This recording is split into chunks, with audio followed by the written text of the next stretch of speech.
I met a guy from Illinois, Jim Leotone. We set up tables, all right? Set up tables in a garage and started making sandwiches. This little business is now known as Jimmy John's. Now Jimmy John's has a lot of restaurants, hundreds, thousands of restaurants. He employs 60,000 people. One person making a difference.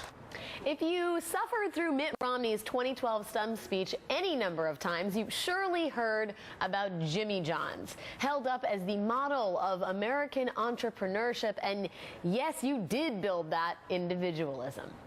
Now Jimmy John's is in the spotlight again, this time for alleged systemic wage theft. In a lawsuit filed Friday in federal court, two former employees accused Jimmy John's of willfully committing widespread violations, failing to pay hourly employees for all hours worked, and requiring or knowingly allowing them to work off the clock.